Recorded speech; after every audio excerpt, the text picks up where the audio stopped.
Good afternoon, I'm Ben Bradley. And I'm Lourdes Duarte. Let's get straight to breaking news this afternoon. ICE agents have arrested at least one person in the South Loop. It's a chaotic scene. Let's get to Jenna Barnes. She's live with the latest. Jenna? Hi, Ben and Lourdes. You're right indeed, a chaotic scene as the photographer just steps in front of the camera. I'm going to step out of the way so I can show you what is happening here in the South Loop. You can see police, ICE agents outside this building here as people in the street document their movements, where they're going. They just pushed this crowd of people off the sidewalk and into the street. You can hear there's a lot of shouting going on right now.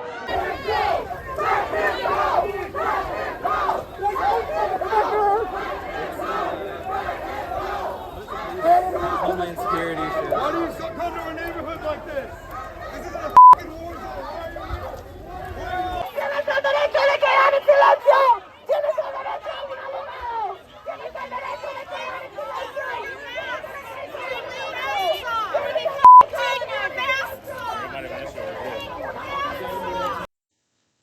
ሰላም ጤና ይስጥልኝ ውድ ተመልካቾቻችን የምትከታተሉ ዲያስፖራ ሚዲያ ኔትወርክ ነው። ጭምብል የለበሱ በርካታ የተለያዩ ኤጀንቶች ህግ አስከባሪዎች በተለያዩ ከተሞች አፈሳ ጀምረዋል። መጀመር ብቻ ሳይሆን ተጠናክሮ ቀጥሏል ማለት ነው የሚቻለው። በቺካጎና ሚኒያፖሊስ የተጀመረው አፈሳ በተቃዋሚዎች ዘንድ በቀላሉ የሚታይ አልሆነም። የተለያዩ ድርጅቶች ያዋቀሯቸው እነዚህ አክቲቪስቶች ወይም አማካሪዎች የስደተኛውን መብት የሚከራከሩ የሚቆረቆሩ ግለሰቦችና ተቋማት በተደራጀ መልኩ እንቅፋት ሆነዋል። ተቃውሞ እያሰሙ ነው። በተለይ የህግ አስከባሪዎቹ ጭምብል መልበስ በአሜሪካውያን የተወደደ አይደለም። ይህ ከትራምፕ ደጋፊዎች ወይም ሪፐብሊካን ደጋፊዎች ፕራውድ ቦይስ ተብለው የሚጠሩ ጭምብል ለብሰው ትራምፕ ባልተመረጡ ጊዜ የካፒቶል ሂልን በመውረር ከፍተኛ በወቅቱ ነውጥ የፈጠሩ የምክር ቤቱን በመስበርና ናንሲ ፔሎሲ ላይ ጥቃት ሁሉ ለማድረስ እስከመሞከር የተደረሰበት ጊዜ እናስታውሳለን። አሁን ይህንን ጭምብል መልበስ ከዛ ጋር እያያያዙት ነው። ምክንያቱም ህግ አስከባሪ አሜሪካን ሀገር ፊቱን አይሸፍንም፣ እነዚህ ህግ አስከባሪ አይደሉም፣ ፋሺስት ናቸው እስከ ማለት የደረሰ ተቃውሞ ነው። በዝርዝር እንመለከተዋለን። በቺካጎና ሚኒያፖሊስ ፖሊስ ዲፓርትመንት እንዲሁም ሆምላንድ ሴኩሪቲ በነበረው ኦፕሬሽን ላይ ምን እንደሆነ ለምን እየተፈጸመ እንደሆነ ከዚህ ጉዳዩ ወደ ቀውስ ካመራ በኋላ መግለጫ ሰጥቷል። እሱን በዝርዝር ለመመልከት ሞክራለሁ። ማስተናግዳችሁ ካሳሁን ይልማ ነኝ። 5126774634 የዲያስፖራ ሚዲያ ኔትወርክ ስልክ ቁጥር ነው። በዚህ ላይ አስተያየትና መልእክታችሁ ማስቀመጥ ትችላላችሁ፣ በድምጽና በጽሁፍ ማለት ነው። ወደ ዝርዝሩ እናልፋለን። ድጋሚ የማያገኙት እድል የ40% ታላቅ ቅናሽ ሳር ቤት አፍሪካ ህብረት ፊት ለፊት በካሬ 64200 ብር ብቻ። ባለ 1 መኝታ ከ4.8 ሚሊዮን ብር ጀምሮ፣ ባለ 2 መኝታ ከ5.9 ሚሊዮን ብር ጀምሮ፣ ባለ 3 መኝታ ከ8.4 ሚሊዮን ብር ጀምሮ በ2 ዓመት ከ6 ወር ቤቶን ይረከባሉ። አፍሪካ ህብረትና አውሮፓ ህብረት አጠገብ ትላልቅ ኤምባሲዎች በሚገኙበት ስፍራ ለመኖሪያም ለኢንቨስትመንትም ተመራጭ ቦታ የምንዋዋለው በኢትዮጵያ ብር ብቻ ስለሆነ ምንም አይነት የዋጋ ግሽበት አያሳስቦት። ይህ ዋጋ ለ10 ቀን ብቻ የሚቆይ ስለሆነ በ40% ታላቅ ቅናሽ አሁኑኑ ቤቶን ይግዙ። ለበለጠ መረጃ በ0979 44 00 44 ወይም በ0939 44 00 44 ይደውሉ። ተመልካቾቻችን የምትከታተሉ ዲያስፖራ ሚዲያ ኔትወርክ ነው። ያየን ያለነው የተጠናከረው አፈሳና እየገጠመ ያለው ተቃውሞ ነው። የሚሰማሩት የህግ አስከባሪዎች ቁጥር በጣም ጨምሯል። ይህንን በዝርዝር ለመመልከት ሞክራለሁ። በተለይ ሚኒያፖሊስ ላይ የተደረገው ኦፕሬሽን በአካባቢው ላይ የስደተኛ አፈሳ ብቻ ሳይሆን የአደንዛዥ ዝውውር፣ መኒ ላውንደሪንግ፣ ህገወጥ የገንዘብ ዝውውርና ህገወጥ የሰዎች ዝውውር እሱን ኦፕሬሽን ለመስራት ነው። ሆምላንድ ሴኩሪቲ ኢንቨስቲጌሽን፣ ሆምላንድ ሴኩሪቲ ታስክ ፎርስ፣ አይሲኢ፣ ቦርደር ኮንትሮል በርካታ ኤጀንቶች የተሰማሩበት በዝርዝር ለመንገር ሞክራለሁ። ትዊን ሲቲስ ያው መንታ ከተማዎች የሚባሉት ሚኒያፖሊስ እዛ አካባቢ ነው ይሄ የተፈጸመው። በትክክል ላስ ኳትሮ ሚል ፓስ የተባለ ሬስቶራንት አለ እዛ አካባቢ ሌክ ስትሪት እና ብሉሚንግተን አቬኑ ላይ ነው ይህ የነበረው። በተለይ ማክሰኞ የነበረው ግርግር ከፍተኛ ነው። ቀደም ሲል በቪዲዮ እንደተመለከታችሁት ሆምላንድ ሴኩሪቲ በወቅቱ ምንም አይነት ማስጠንቀቂያ ሆነ መግለጫ አልሰጠም ነበር። በድንገት ነው ይሄ የተፈጸመው። ይህን መረጃ ያገኙት ደግሞ አክቲቪስቶች ተሰብስበው ተቃውሟቸውን አሰምተዋል።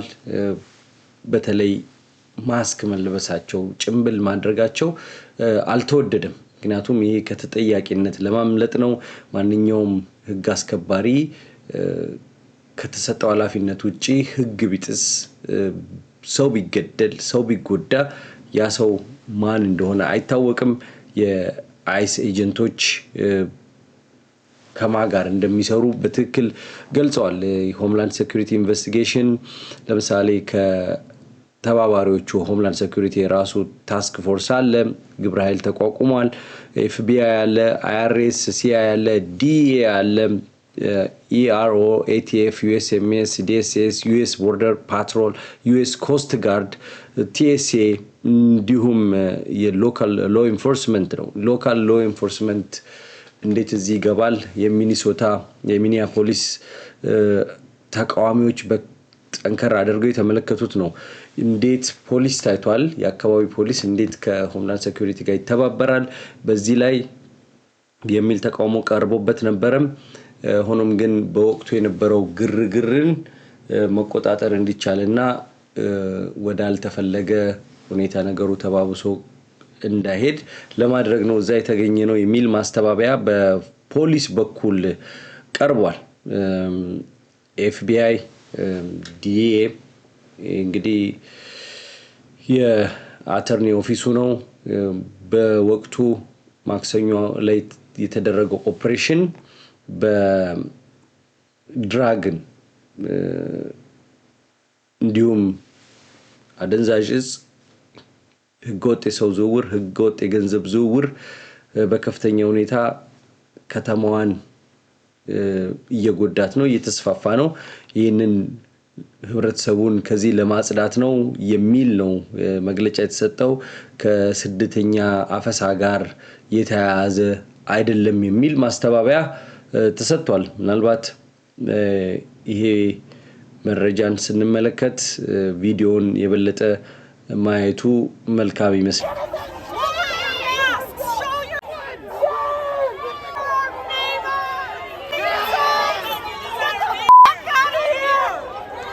show your face ይላሉ። ፊታችሁን አሳዩ።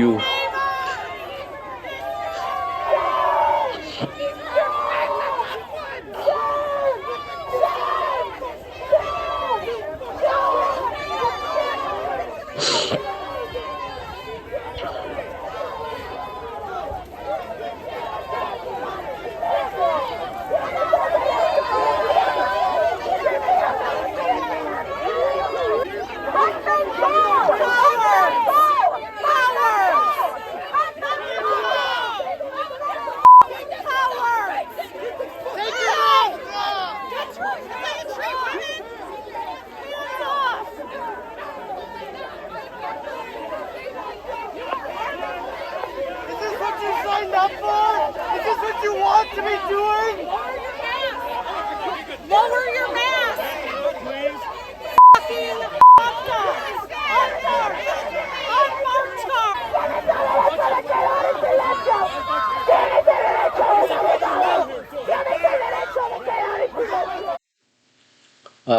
ጠንካራ ተቃውሞ ነው፣ ቀላል አይደለም የነበረው። በፖሊስ በኩል ደግሞ እዛው የካውንቲ ሸሪፍ ኮሚሽን የሄነፒን ካውንቲ ኮሚሽነር የሰከንድ ዲስትሪክት የሆኑት አይሪን ፈርናንዶ የሆምላንድ ሴኩሪቲ ሆነ የአካባቢ ፖሊስ መግለጫ እርስ በርሱ የተጋጨ ነው። ምክንያቱም የአይሲኢ ወይም አይስ ኢሚግሬሽን ከስተም ኢንፎርስመንት እዛ ጋር መኖር በትክክል አፈሳ እንዳለና ብርበራው ከዚህ ጋር የተያዘ ሰዎችን ይዞ ሪፖርት የማድረግ ስራ ጋር የተያዘ እንደሆነ በግልጽ የሚያሳይ ነው ብለዋል። ወደ ቺካጎ እንሄዳለን። የቺካጎ እሱም ተመሳሳይ ሬድ ነው። የሱ ደግሞ ትንሽ የሚለየው በስደተኞች ሆነ በተለይ ስደተኞችን የተመለከተ እንደዚህ ወንጀል ውስጥ ሲገቡ ይሄ ብሬስሌት የሚገባላቸው አለ እጃቸው ላይ እግራቸው ላይ ከማሰር ይልቅ እስር ቤት ከመክተት ይልቅ መቆጣጠሪያ ማሽን ዲቫይስ እግራቸው ላይ ይገጠማል። የት እንዳሉ ወዴት እንደሄዱ ያ ስለሚያመለክት ማምለጥ አይችሉም። ግን አንድ ነን ፕሮፊት ኤጀንት አለ ይህንን የሚያከናውን እዛ ጋር ሄደው ሰርቪስ ያገኛሉ፣ የተለያዩ አገልግሎት ያገኛሉ። የምክር አገልግሎት ከዛ ከፈጸሙት ወንጀል ጋር ወደፊት ህይወታቸው እንዲስተካከል የማድረግ ስራ ይሰራል እና እዛ ተጠርተው ሄደው ነው እነዚህ ሰዎች የአይስ ኤጀንቶች እዛ መጡ። በቃ አፈና ማለት ይቻላል የተፈጸመው። ይሄ ኢንቴንሲቭ ሱፐርቪዥን አፒራንስ ፕሮግራም ይባላል። በዚህ ፕሮግራም ውስጥ የታቀፉ ሰዎች ነው በቀጠሯቸው መሰረት እዛ ጋር የሚመጡት እና በቺካጎ ደቡባዊ አቅጣጫ ሳውዝ ሳይድ ቢአይ ኢንኮርፖሬትድ የተባለ የመንግስታዊ ኮንትራክተር ነው እና በመንግስት ኮንትራክት የተሰጠው ነው። ያ ቦታ ላይ ብዙ ስደተኞች ይኖራሉ። ቀጥታ ያመጡ መንገዱን ዘጉ። በሩን በርግደው ገብተው እዛ ያሉትን ስደተኞች ጠቅላላ ይዘዋቸው ወጡ። ይሄ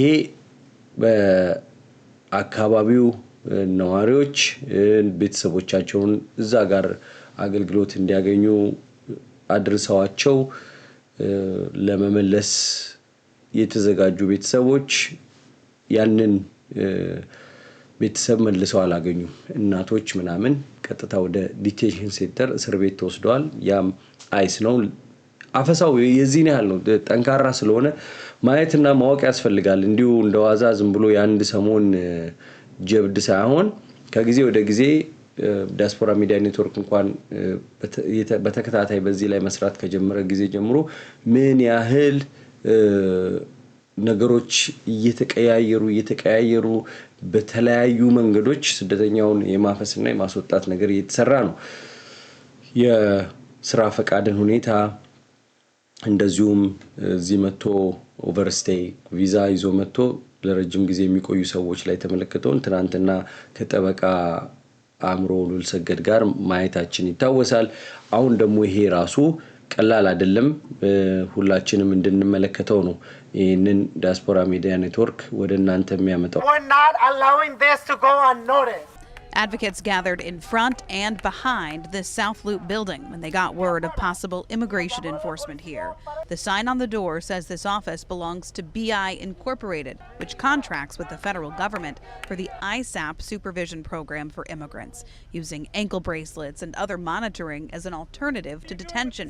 But many were detained here today. I'm a grandfather, not Friends in the crowd tell us some who are part of that supervision program received a text message Monday to show up here for a check-in. which was a bit impromptu. Usually they get a better warning, and we got the surprise that he was being detained, and I didn't even see him leave the site. No, this is not normal. When they go inside, automatically they arrest them.